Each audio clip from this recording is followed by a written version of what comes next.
देखिए, बीजेपी ने बल्कि उससे पहले आरएसएस ने जिस जहरीली और कांटेदार खेती की शुरुआत की थी, उनका जो पौधा है पूरा फल देने लगा है। उनका एक आम वर्कर ही नहीं अभद्र बोलता है अक़लियतों और दलितों के बारे में, बल्कि पार्लियामेंट में बैठे हुए उनके नेता, उनके सांसद भी इस तरह की अभद्र और अमर्यादित शब्दों का प्रयोग करते हैं, जिससे गली का एक लफंगा भी शर्माता है बोलने से। और उससे भी ज़्यादा खेदजनक बात यह है कि वहाँ पर सीनियर लीडर्स, उसमें बिहार के भी एक लीडर से बैठे हुए, जब ये अभद्र शब्दों से दानिश कुंवर अली को गालियां दी जा रही थीं, तो सिर्फ दानिश कुंवर अली का मसला नहीं था, मामला था कुंवर दानिश अली के साथ साथ पूरे मुस्लिम समुदाय को टारगेट किया गया। और उस वक्त ये लोग मुस्कुरा रहे थे। मैं समझता हूँ ये लोकतंत्र का शर्मनाक पहलू है कि जिस लोकतंत्र पर हम फख्र करते हैं कि दुनिया के सबसे बड़े लोकतंत्र हैं, लोकतांत्रिक देश है, और ये बात साफ है कि जिस लोकतंत्र में माइनॉरिटी के लोग तहफ़्फ़ुज़ से नहीं है, हिफाजत से नहीं है, तो वहाँ लोकतंत्र की मर्यादाएं बाकी नहीं हैं। और मोदी ने इस काम को, मोदी ने राष्ट्र को जो नुकसान पहुँचाया है, मोदी जी ने हिंदुइज्म को जितना बदनाम किया है, हिंदुइज्म का चोला पहनकर राम राम का नाम लेकर रावण का जो किरदार अदा इन लोगों ने किया है, मैं समझता हूँ अंतर्राष्ट्रीय स्तर पर इनकी कली खुल गई है। ये कहते कुछ हैं, ये कहते हैं मेहमान देवता के समान हैं, लेकिन ये अक़लियत के अपने भाइयों को बर्दाश्त नहीं कर सकते हैं। जो लोग वोट से जीत कर जाते हैं पार्लियामेंट के अंदर में, उनकी मर्यादाओं का ख्याल नहीं रखते हैं, तो इससे ज़्यादा चाल चलित और चेहरे का दाग क्या होगा।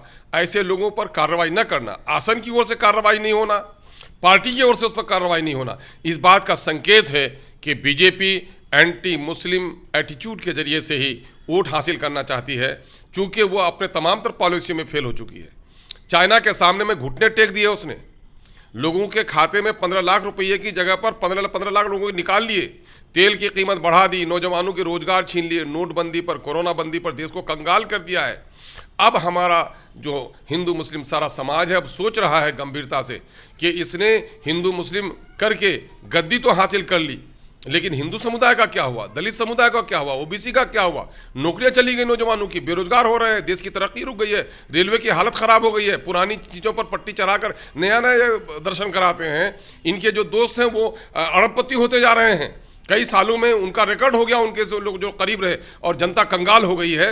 ये सारा पोल खुल रहा है एक बार फिर, चूँकि देखिए इनको इंसानी खून का, लाश का कारोबार पसंद आता है। बाबरी मस्जिद टूटने से ये आगे बढ़ी है और गुजरात के दंगे से इनको देश में गद्दी मिली है। तो ये समझ ये रहे हैं कि इसी किस्म के तनाव वाले अंदाज से हम फिर से सरकार में लौट के आएंगे, लेकिन काठ की हांडी बार बार चूल्हे पे नहीं चढ़ती है। अब की बार तो इनका सत्यानाश होना बिल्कुल तय है। नहीं, इस मामले को लेकर आप लोग दिग्भ्रमित कर रहे हैं लोगों को।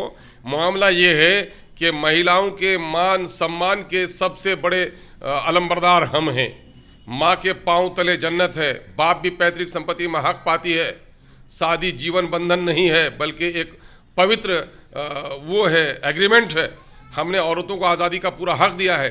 दरअसल हम ये चाहते हैं कि दलितों के, ओबीसीज के और मुस्लिम माइनॉरिटी की हालत जो सारे रिपोर्ट्स में, सच्चर कमेटी रिपोर्ट हो, रंगनाथ मिश्रा कमीशन रिपोर्ट हो, गोपाल पैनल हो, स्टेट लेवल पर जो सारी रिपोर्ट आती है, वो ये है कि माइनॉरिटी के दरमियान में एजुकेशन कम है, इनका सामाजिक, इनका राजनीतिक स्तर बड़ा नीचे है, और अभी इनकी जो महिलाएं हैं वो आम तौर पर नहीं जीत पाएंगी, इसलिए उनका सीट रिजर्व होना चाहिए, ये तय होना चाहिए।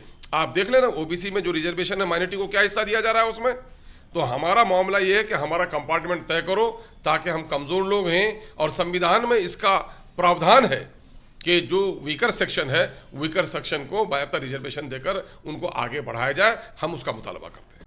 हमें खेद इस बात पर है कि ओबीसी के रिजर्वेशन के बारे में तो बहुत सारे नेताओं ने बात की, लेकिन जो मुसलमानों का वोट लेकर गद्दी में बैठते रहे, मुस्लिम महिलाओं की जो हकमारी हो रही है, उनको जो इस लड़ाई में सबसे पीछे धकेला जा रहा है, किसी पार्टी की जबान नहीं खुल सकी।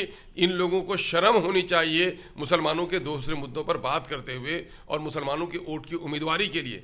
आज सबसे कम संख्या, आज़ादी से लेकर इस वक्त तक जितने भी इलेक्शंस हुए हैं, 4% से ज़्यादा महिला प्रतिनिधित्व नहीं हो सका है। इस वक्त पार्लियामेंट में सिर्फ 2 महिला हैं, और अगली जाति की महिलाएं पढ़ी लिखी हैं, सक्षम हैं, वो चुन के आ जाती हैं। हमारी महिलाएं उतनी पढ़ी लिखी नहीं है, सामाजिक राजनीति के एतबार से उतनी जागरूक नहीं है, इसलिए उनको रिजर्वेशन देना चाहिए और हमारे रिजर्वेशन के लिए सबको वकालत भी करनी चाहिए।